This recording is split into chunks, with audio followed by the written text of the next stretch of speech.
This is the same program I taught our Navy SEALs. This was passed on from Bruce Lee to Dan Inosanto to myself and to you.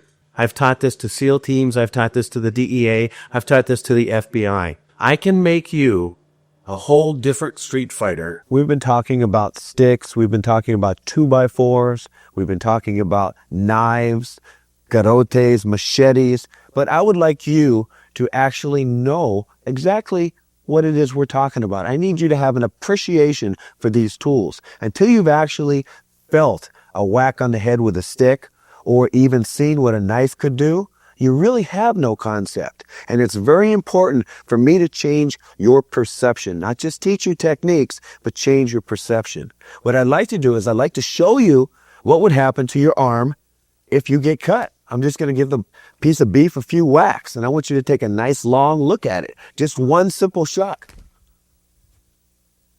Now, as you notice, this was just the very first shot I did. This would be your arm. The main principle that puts us ahead of most martial artists and street fighters when we talk about empty hand is that we pick a certain range to fight in. And this range is unfamiliar to these people, and that's what gives us the advantage. We have the same advantage with the weapons. Instead of getting in some posture or some low demonstrative stance and trying to block, as we've told you before, the weapon moves far too quick to try to block. Our major advantage is that we simply hit the hand. And if you have one person that's trying to hit a hand and one person that's doing the traditional way of weapon sparring, blocking and trying to hit, the ratio is 10 to 1. This person's got a 10 times better advantage. So what we do is every drill that we have, and there are literally hundreds of drills, are all predicated around the same mentality, and that is defang the snake. So when you see the weapon coming in, it's not looking at that weapon as it's an offensive tool that's going to hurt you, but it is a defensive. It is a target, and you want to hit it. You see that and you go, good. And then we'll transpose that to empty hands.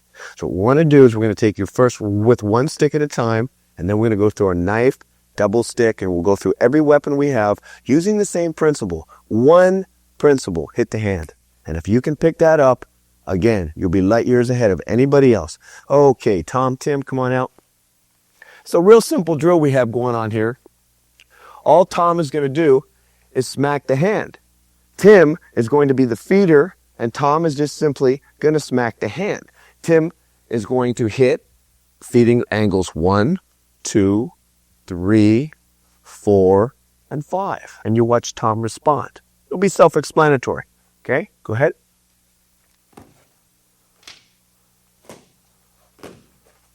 Good, again, please.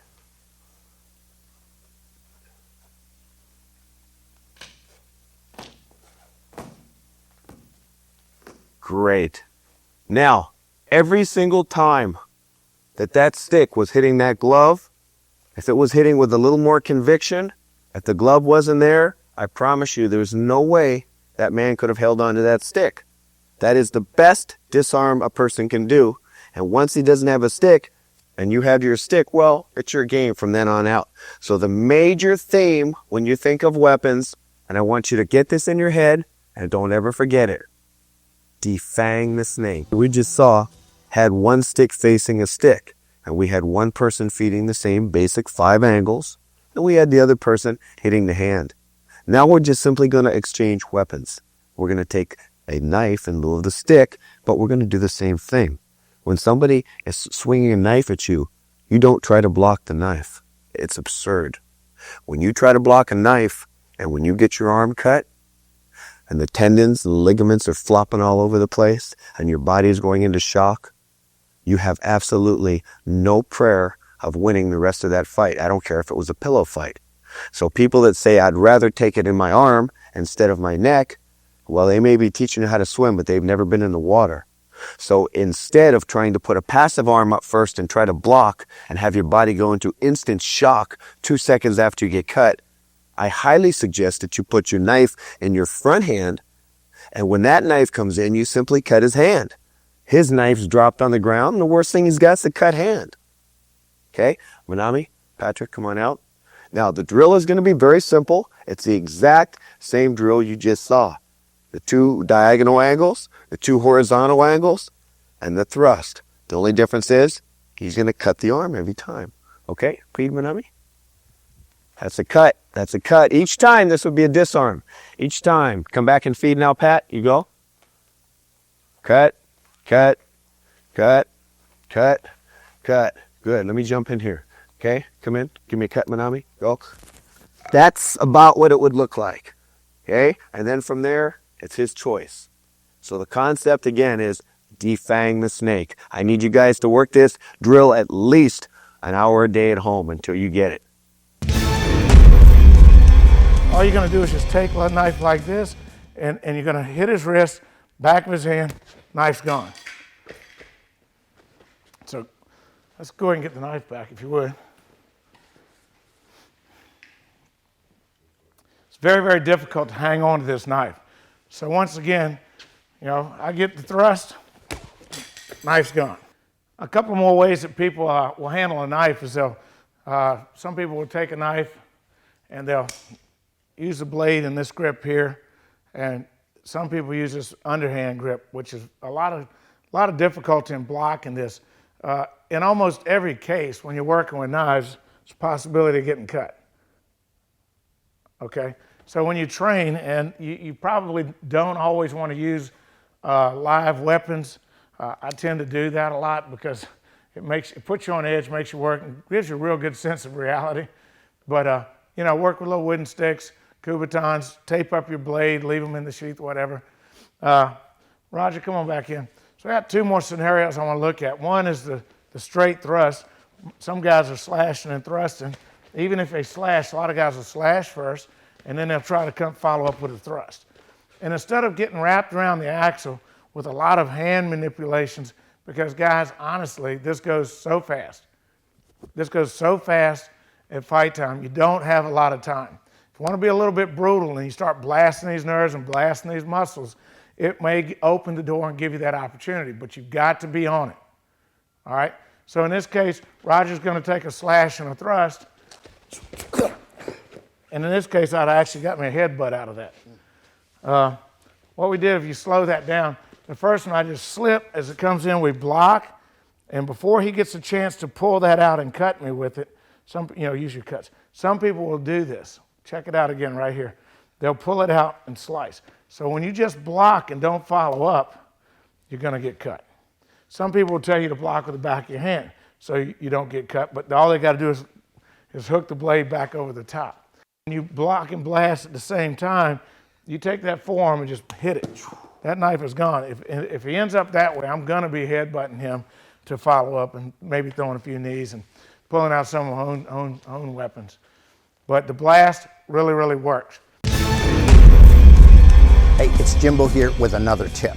Okay, this one's a little gory, but in a life and death struggle, you'll need to know this because people get robbed, beaten, and killed every day. For the last 25 years, I've worked with experienced street fighters and U.S. Special Forces who've seen a lot of bloody combat. One Green Beret buddy of mine was telling me about the time he witnessed a man who was hacked to death by an opponent wielding a machete. What my friend found shocking was that the victim didn't even try to fight back. He just froze up in place and then soon afterwards was killed. Okay, this so-called brain freeze is actually quite common in deadly combat, and so we put together a video to help you with a couple of things. Number one, how to avoid freezing up in a potentially lethal confrontation. And number two, you'll discover a handful of simple military moves that can kill a man using nothing but your bare hands. The moves you'll discover are brutal and lethal. I would show them to you right now, but this lethal lesson has been banned from this platform. If I showed it to you here, they would shut down this channel for sure. So I hosted the video on a different platform. It's free. You can get to the link in the description right now to get it for free. Get there now. Yeah, it's brutal, but when your life is on the line, this is priceless stuff. Okay, let's move on to our next tip.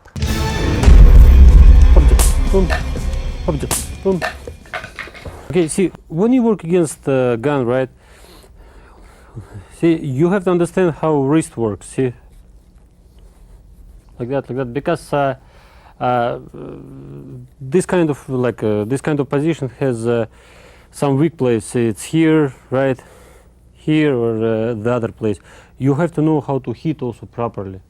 The rules when you work against a gun, right?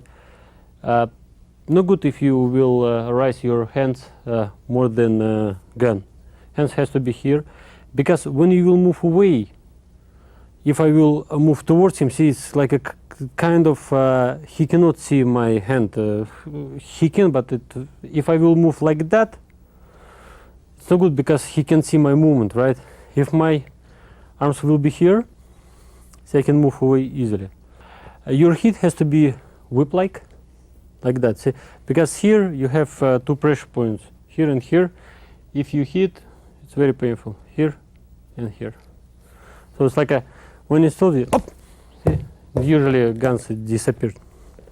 Also you can hit here, so a little bit sit down, like a sit down, tick, and you usually gun will disappear also.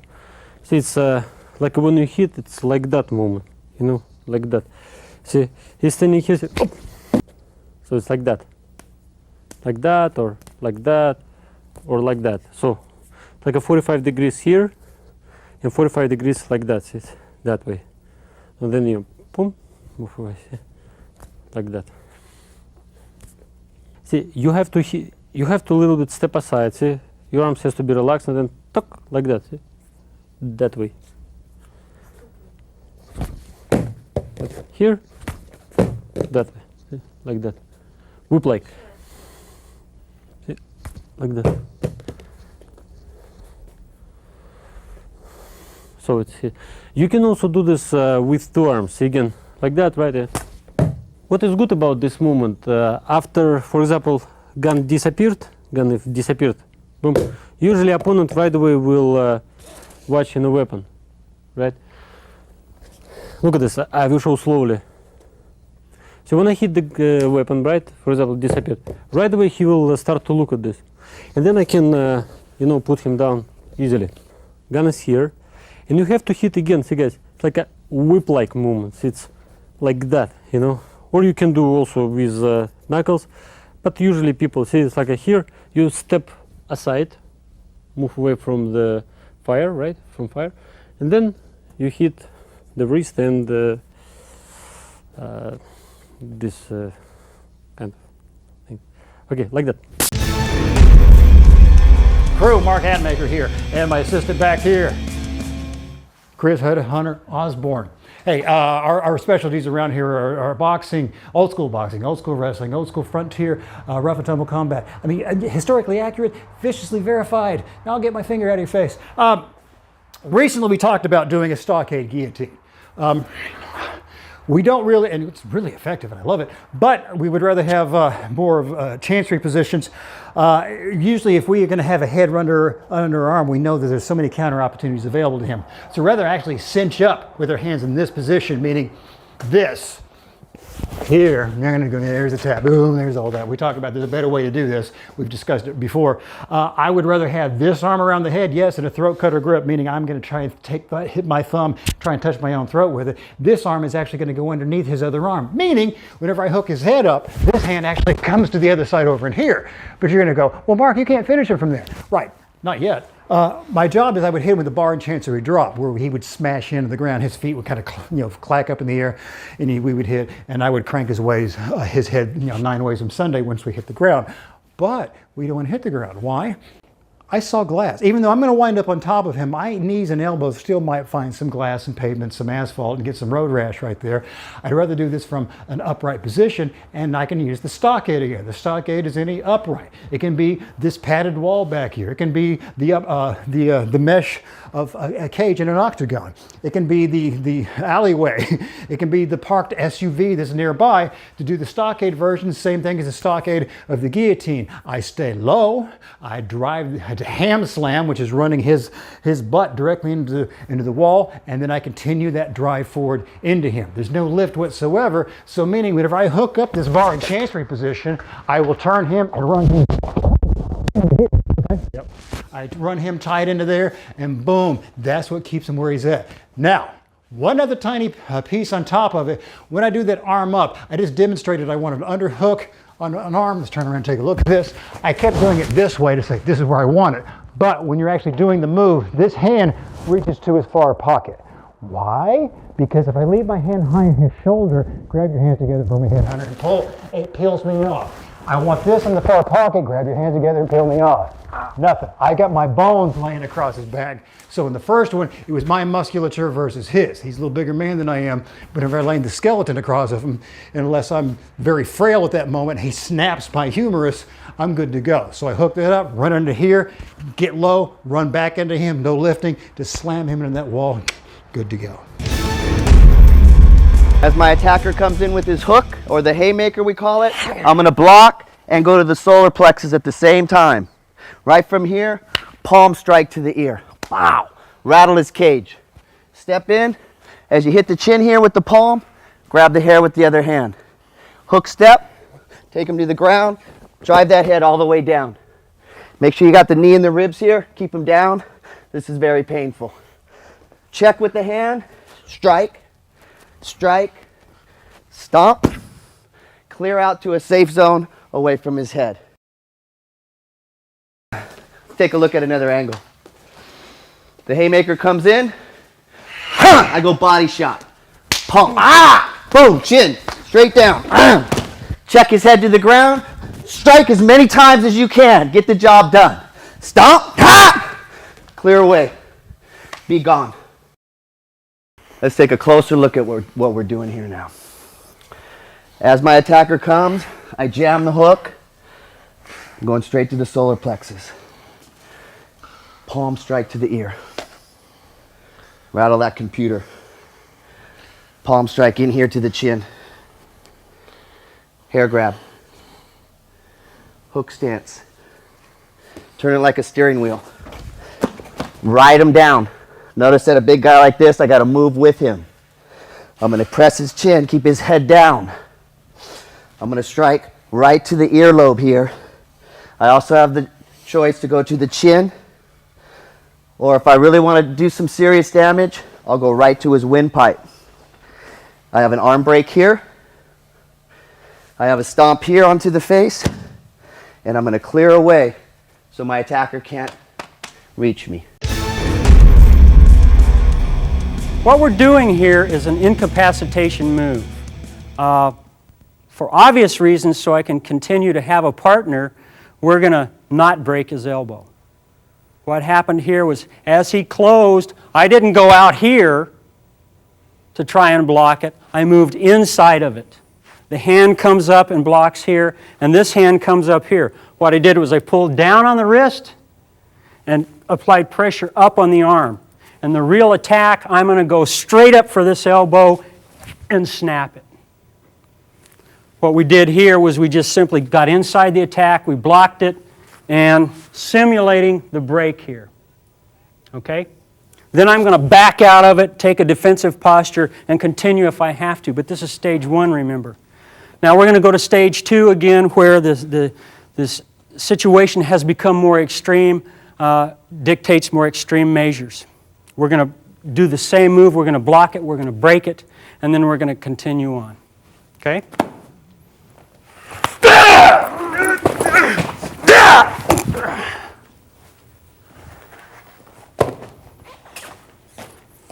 Okay, what happened? Again, as I explained, we stepped in, block, break.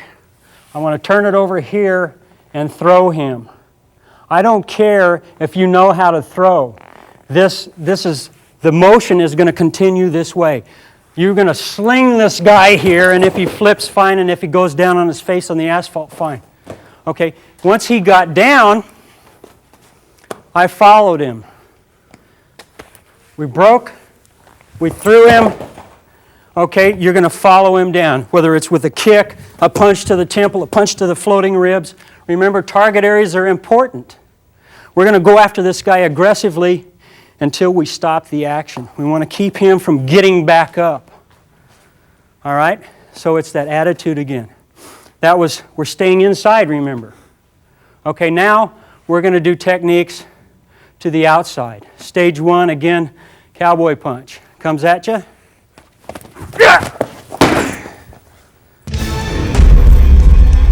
far as elbowing is concerned, when I elbow, if I'm over my opponent like this, watching for the bite to the body here, but if my arm lines up over and I'm going to elbow, when you come back with elbow, be careful not to elbow this way, straight in this way. You see this in sport a lot, and it's okay in sport because they're on a mat. But when I elbow straight in this way, if he was to bridge his hips when I'm elbowing, I'm going to elbow 3 times. At any point, he can bridge his hips. So I go 1, 2. Notice what's going to happen. Bridge just straight up. 1. Just bridge straight that way. 1. See what happens? My elbow is going to go right into the ground. Okay, so if I'm elbowing this way, he bridges, my elbow goes right into the ground. So at that point, I'm going to crack and damage the tip of my elbow right here, the olecranon process, and do some serious damage, affecting my ability to grab with this hand, hit with this hand, attack his eyes with this hand, and so on. So when I throw this type of an elbow, as opposed to coming straight in this way, come down at an angle. Come down at an angle. If I'm firing it this way and he bridges, my hand will base. From this position, my hand will base. Bridge hard, the hand will base. If you're here, low, you're going to catch that elbow. So that's just a little important key thing. How do we figure this stuff out? I've cracked the tip of my elbow off a couple times, and you kind of figure out maybe a better elbow different. So you're down here doing this kind of a shot. It's much more effective. And it's going to do it's going to do a lot of damage. It's going to keep you a little bit more safe. It's a good fast takedown you see that we use in rock and roll, because you can, if you do it hard enough and fast enough, you should be able to knock your opponent out. If not, you have a lot of options to follow up with. In this scenario,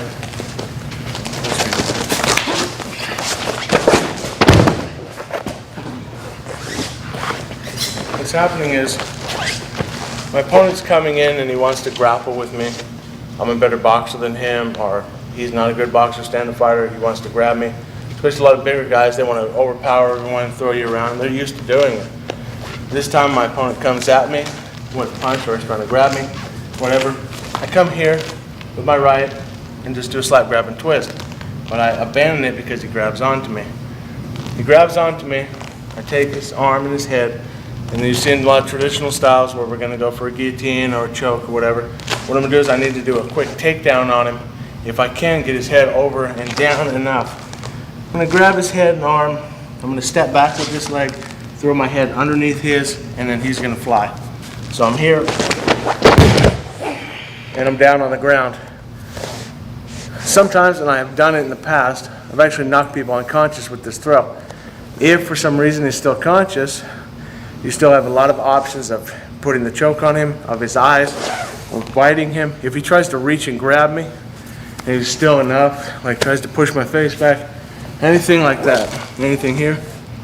Anytime his fingers get close to my face, his thumb, he tries to push me off, he tries to grab me, I'm just gonna go right into his body. Here, snap, grab and twist again. So you have a lot of options once you get your opponent down, but it's getting the big guy down is the thing. And this is good for that. Again, slow. Goes to a slap, grab, and twist. He gets the hold, he gets the throw on him. It doesn't knock him out, so he finishes. And bite to the throat. Full speed.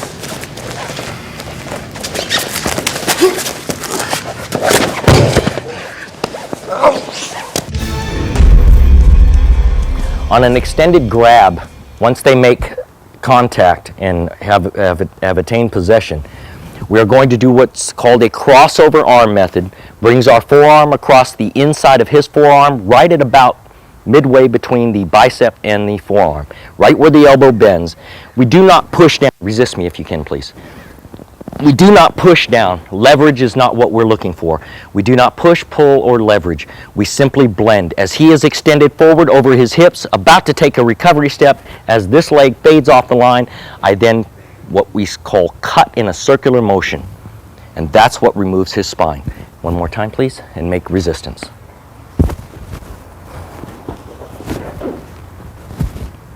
It comes about in the same manner.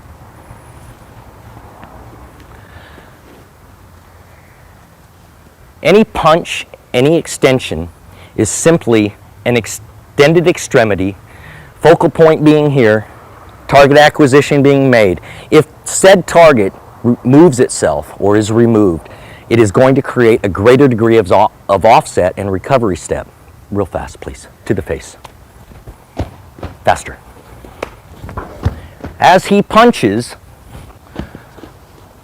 now slow, I am simply fading off the line. Any extension coming towards you is an established trajectory, is an established line. Once an object is propelled forward, it must complete its established trajectory or stop and regroup itself and then redirect itself. That takes time, and in hand-to-hand combat or defensive modes, that is not allowable. So what we're going to do is understand that all we have to do is get off that line and blend in the same motion. Raise a hand or cut or drop a hand, and we are going to elongate or compress his spine. Then we will use redirective methods that bring his anatomical alignments into precarious positions that bring forth the neutralizing process. And again, that is the difference between submissive fighters and neutralizing fighters. One more time for grab, please. Now, can you use your free hand? As you can see, he cannot, because the balance is gone. You maintain pressure, you maintain the removal of the balance. Again, a human fighting or attacking must have balance. You remove his balance, he cannot aggress upon you. If you maintain your balance, you can always defend, and that is the difference between being a victim or a victor. Thanks for watching our video lessons here at TRS Direct. Hit the like button down below and consider subscribing to our channel here on YouTube. Hit the bell icon and we'll send you a notification when there's a new lesson available. Thanks again for watching.